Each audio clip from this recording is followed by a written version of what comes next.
اللہ سبحانہ و تعالیٰ مقدس کلام میں فرماتا ہے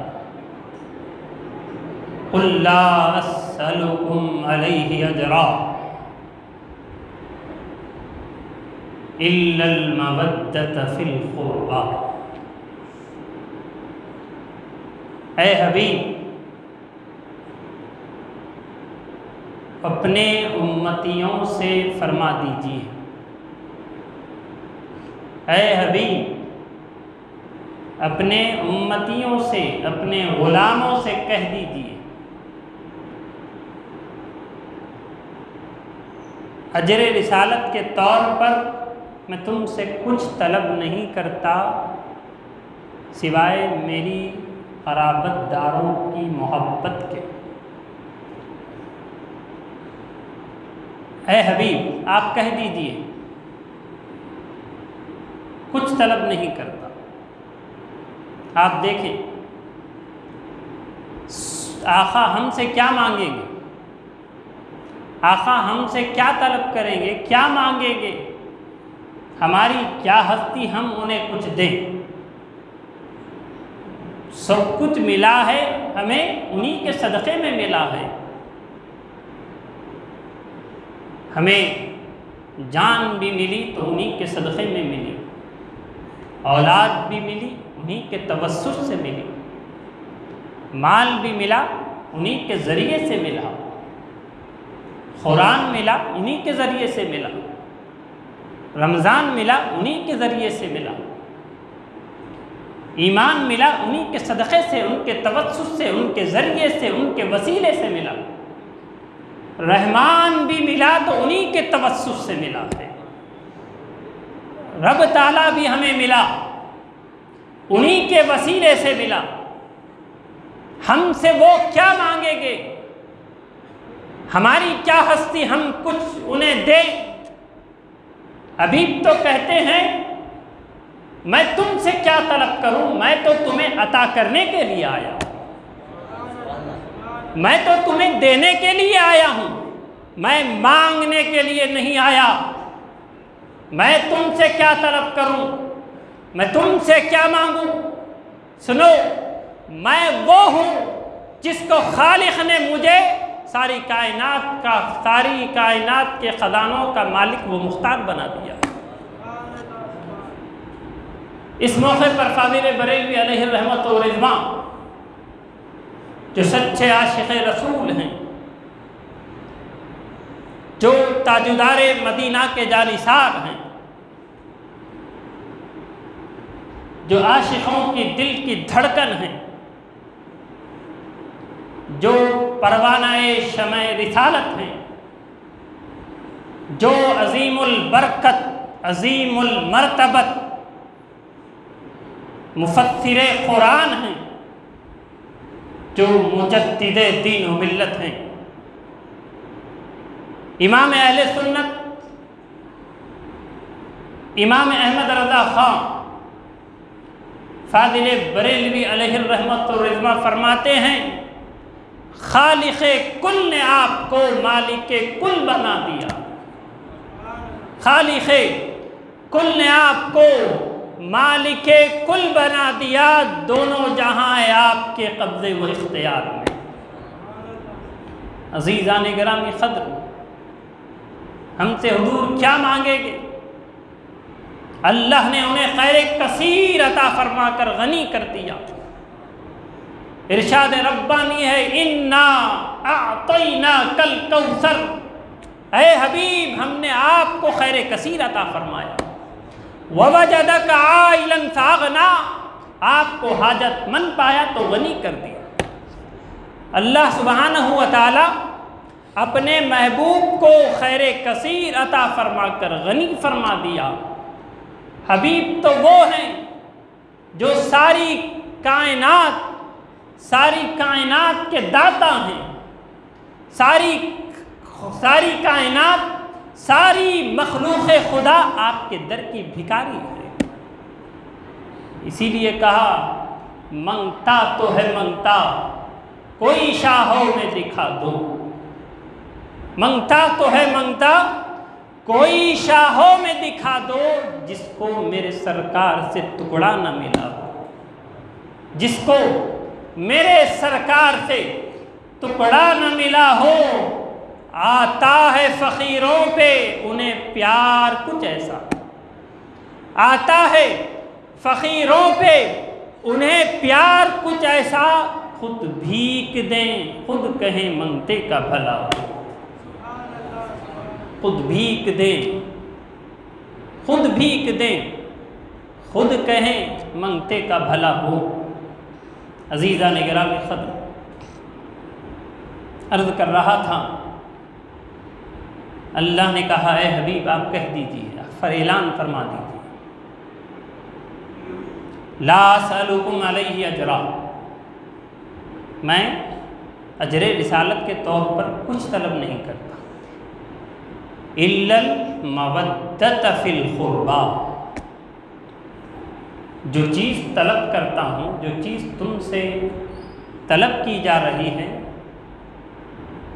وہ یہ ہے میری اہل بیت، میرے گھر والے، میرے عترت کی محبت کرو، ان سے محبت کرو۔ اب غور کریں، اس آیت مبارکہ میں رب تعالیٰ نے لفظ محبت کا ذکر نہیں کیا، لفظ محبت کو استعمال نہیں کیا، بلکہ فرمایا گیا، اپنے حبیب کی مقدس زبان سے کہلوایا، الا المودۃ فی القربی، یہاں پر مودت کا لفظ ہے،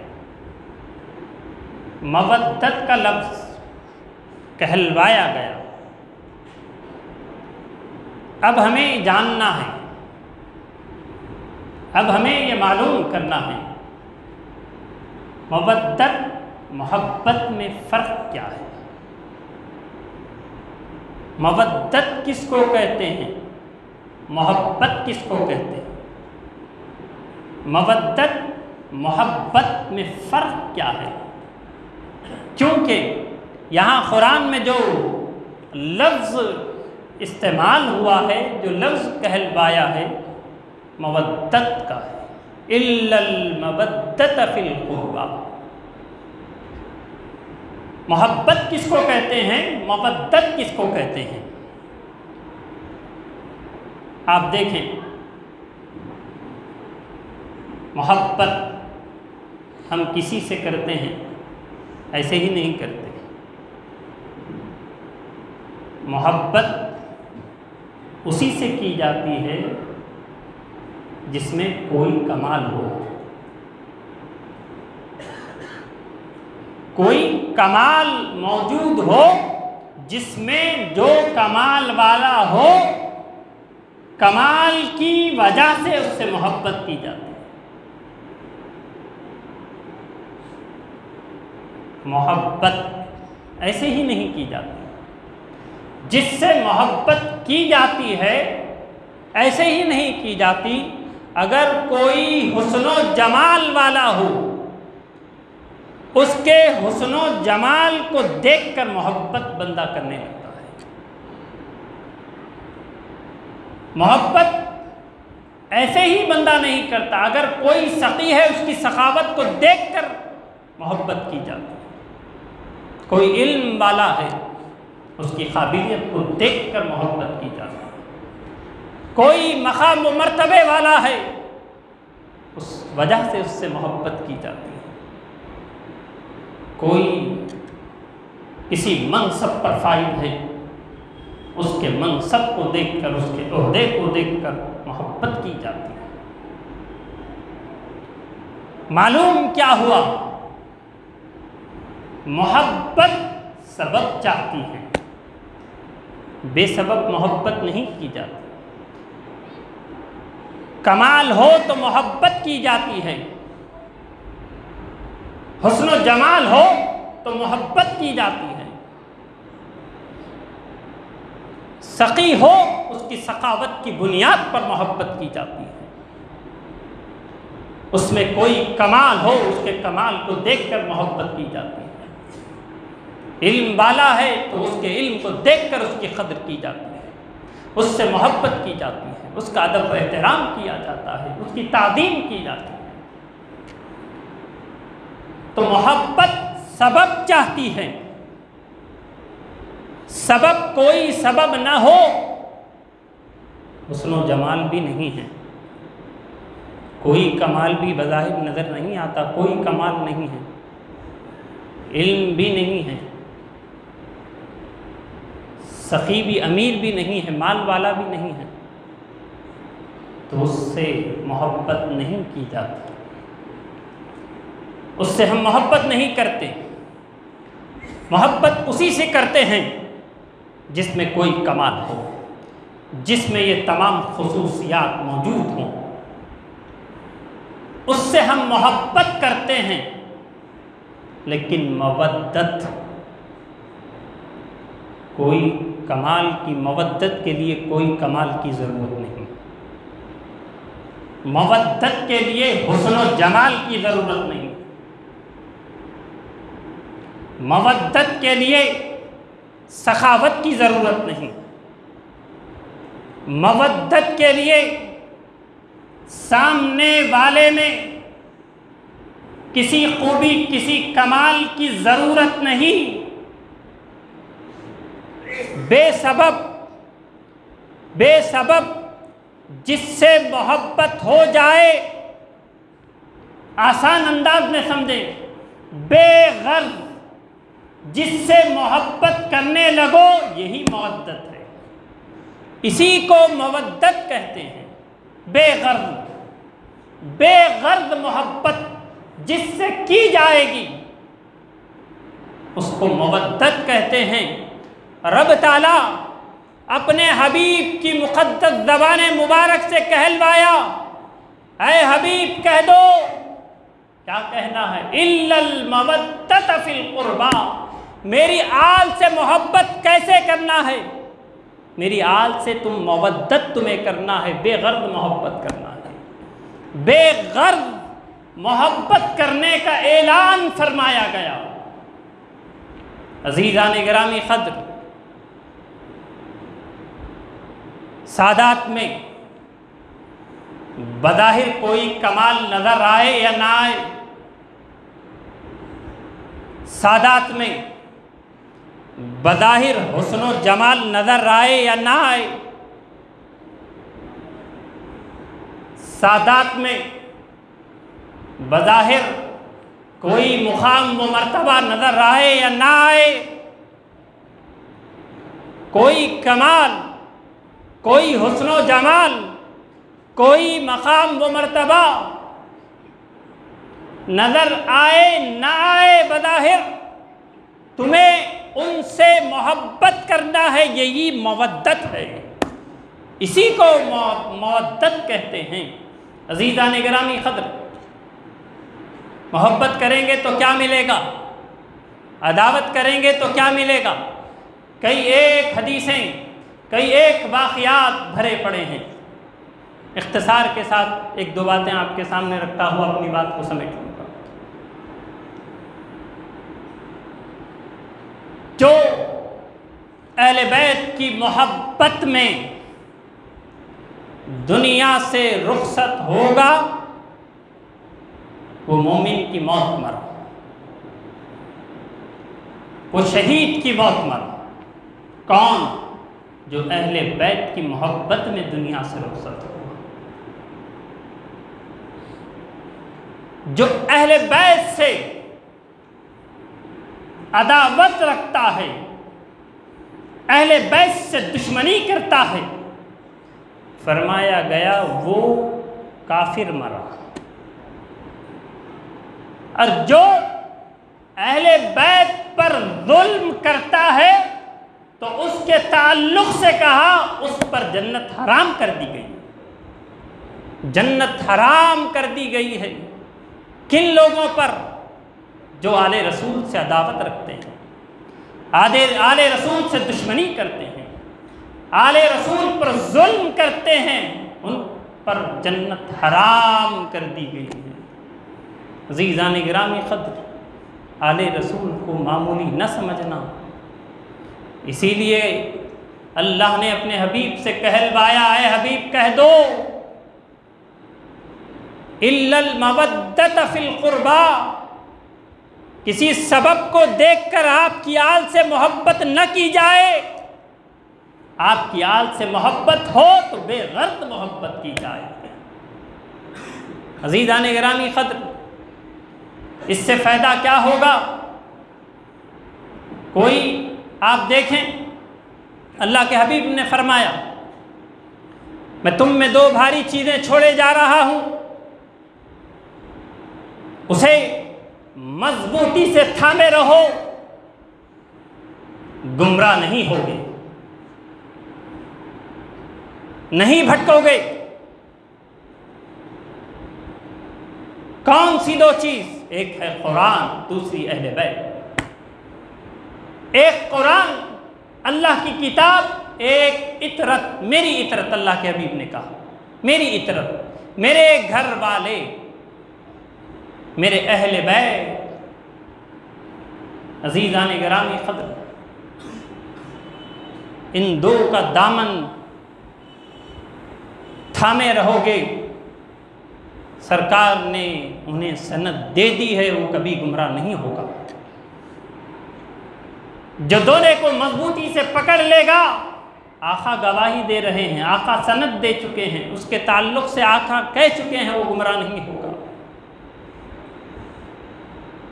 ایک قرآن، دوسری اہل بیت۔ اور امام حسین رضی اللہ تعالی عنہ کی شہادت کے بعد ایسا نہیں ہے کہ حضور علیہ السلام کی آل کی عظمت ختم ہو گئی ہے، ایسا نہیں ہے، بلکہ قیامت تک آنے والے جو سادات ہیں، قیامت تک آنے والے جو سید ہیں، نبی کی نسبت کی وجہ سے ان کی عظمت ہمیشہ قائم رہے گی، باقی رہے گی۔ کہ نبی کے گھر والے، خصوصاً پنجتن پاک، آپ دیکھیں، اختصار کے ساتھ عرض کرتا ہوا آگے بڑھو۔ ایک پنجتن پاک کون؟ ایک حضور علیہ السلام اور حضرت علی رضی اللہ تعالیٰ عنہ، حضرت سیدہ فاطمہ الزہرا رضی اللہ تعالیٰ عنہ، اور حضرت امام حسن رضی اللہ تعالیٰ عنہ، امام حسین رضی اللہ تعالیٰ عنہ۔ ان 5 تن کو پنجتن کہتے ہیں۔ ان 5 تن کے مجموعے کو پنجتن کہا گیا۔ عزیزان گرامی قدر، صرف یہی عظمت والے نہیں ہیں، بلکہ ان کے نسب میں آنے والے، قیامت تک آنے والے، وہ بھی عظمت والے ہیں۔ جو سید ہیں وہ بھی بڑے شان والے ہیں، کیوں؟ انہی کی آل ہیں، انہی کی اولاد ہیں۔ اسی لیے اللہ کے حبیب نے جو چیز طلب کی ہے، فائدہ کس کا ہے؟ فائدہ ہمارا ہی ہے۔ جو چیز تم سے طلب کی ہے، اپنے قرابت داروں کی محبت طلب کی گئی، اس لیے کہ اس میں تمہارا ہی فائدہ ہے۔ جو سادات کی تعظیم کرے گا، ادب و احترام کرے گا، ان کی قدر کی جائیں گی، ان کی ضرورتوں کو پورا کیا جائے گا، تو آپ دیکھیں اللہ سبحانہ و تعالیٰ کیسے ان سے خوش ہوتا ہے، کیسے انہیں کامیابی عطا فرماتا ہے۔ ایک اللہ والے ہیں، فرماتے ہیں انہوں نے ارادہ کیا حج کو جانے کا۔ ایک قافلہ حج کے لیے جانے والا ہے، ان کے دل میں خواہش ہوئی میں بھی اس قافلے کے ساتھ حج کو روانہ ہو جاؤں، مل کر میں بھی حج کے لیے جاؤں، حج کر کے آؤں، یہ دل میں خواہش ہوئی۔ انہوں نے بات کر لی، اس کے بعد انہوں نے حج کے لیے جو سامان لینا تھا وہ لینے کے لیے بازار کو پہنچا۔ بازار کو پہنچتے ہیں معلوم ہوتا ہے کہ ایک سید زادی ہے جو 4 دن سے بھوکی ہے، پریشان حال ہے، مجبور ہے۔ یہ گئے تھے حج کی تیاری کے لیے، سامان خریدنے کے لیے گئے، پتہ چلا سید زادی کچھ دن سے پریشان ہے، فاقہ ہے، بھوکی ہے۔ انہوں نے کیا کیا؟ بس جتنی رقم وہ لے گئے تھے سب کچھ اس سید زادی کو دے کر اپنے گھر واپس آ جاتے۔ کیوں؟ رسول اللہ کی آل پریشان ہو یہ ہم سے دیکھا نہیں جاتا۔ انہوں نے جتنی رقم وہ لے گئے تھے دے کر اپنے گھر آتے ہیں۔ وہ قافلہ جو تھا وہ حج کے لیے روانہ ہو گیا۔ اس سال وہ حج کو نہیں گئے، کیوں؟ پوری رقم انہوں نے نبی کی آل کو دے دی۔ گھر واپس آتے ہیں، کچھ دن گزر جاتے ہیں، وہ قافلہ جو حج کو گیا تھا وہ واپس آتا ہے۔ حج کر کے جب وہ قافلہ واپس آیا، ان کے دل میں خواہش پیدا ہوئی میں تو حج کو نہیں جا سکا،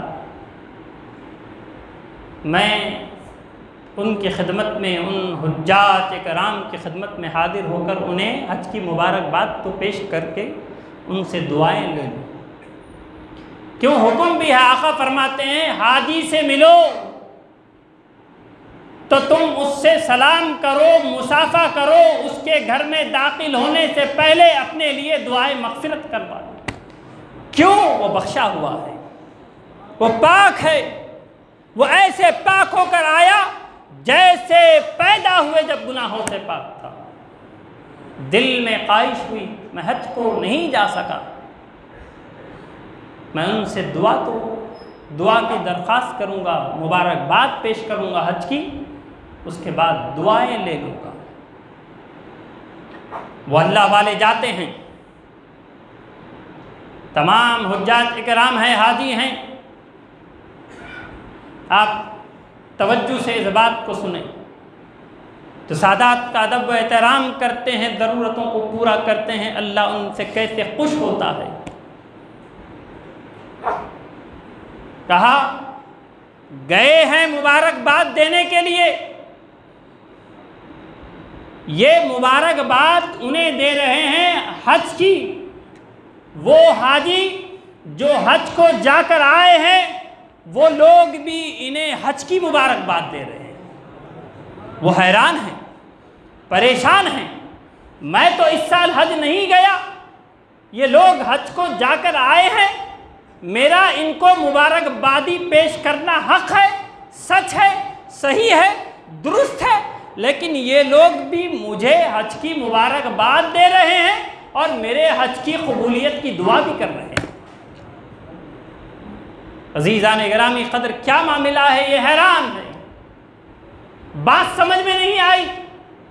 اسی بے چینی کے عالم میں آپ سوتے ہیں، کیا ہوتا ہے؟ حضور علیہ السلام تشریف لاتے ہیں خواب میں،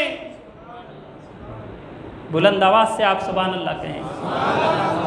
آقا کی آمد ہوتی ہے، آقا تشریف لاتے ہیں، ان اللہ والوں سے کہتے ہیں تم پریشان ہو، وہ حاجی تمہیں حج کی مبارکباد دے رہے ہیں، سنو تم نے ہماری آل کی جو آل سے تعظیم کی، آل کی مدد کی، آل کی ضرورت کو پورا کیا، یہ ادا اللہ کو اتنی پسند آئی کہ پروردگار نے تمہاری شکل میں ایک فرشتہ مقرر کیا جو تمہاری طرف سے ہر سال حج کرتا رہے گا، تمہاری طرف سے ہر سال حج کرتا رہے گا۔ عزیزان گرامی قدر، جو نبی کی آل کی تعظیم کرتے ہیں اللہ تعالیٰ ان کے ساتھ ایسے معاملہ فرماتا ہے۔ تعظیم کیسی ہو؟ بے غرض ہو۔ محبت کیسی ہو؟ بے غرض محبت کی جائے، بے غرض محبت کی جائے۔ عزیزان گرامی قدر، آخری بات، ان سے محبت طلب کی گئی، کیوں؟ اس میں تمہارا ہی فائدہ ہے۔ روز محشر وہ کیسا دن ہوگا؟ جزا و سزا کا دن ہوگا، سزا و جزا کا دن ہوگا، پل صراط پر سے گزرنے کا دن ہوگا۔ سب کو پل صراط پر سے گزرنا ہے۔ کون نہیں چاہتا پل صراط کی منزل آسان ہو جائے؟ ہر کوئی چاہتا ہے پل صراط کی منزل آسان ہو جائے۔ عزیزان گرامی قدر، کن کے لیے پل صراط کی منزل آسان ہو جائے گی؟ کون لوگ پل صراط پر ثابت قدم رہیں گے؟ فرمایا جو نبی کی آل سے محبت کریں گے ان کے لیے پل صراط کی منزل آسان ہو جائے گی، وہ پل صراط پر ثابت قدم رہے گی۔ بشر کی سربلندی میں بھی کوئی راز ہوتا ہے، بشر کی سربلندی میں بھی کوئی راز ہوتا ہے، جو سر دے دے سرے میدان وہی سرفراز ہوتا ہے، جو سر دے دے سرے میدان وہی سرفراز ہے۔ اس شعر کو توجہ سے سنیے گا۔ جہاں پہ ختم ہوتی ہے، جہاں پہ ختم ہوتی ہے حدود انسانی، وہیں سے پنجتن کی شان کا آغاز ہوتا ہے، وہیں سے پنجتن کی شان کا آغاز ہوتا ہے۔ وما علینا الا البلاغ۔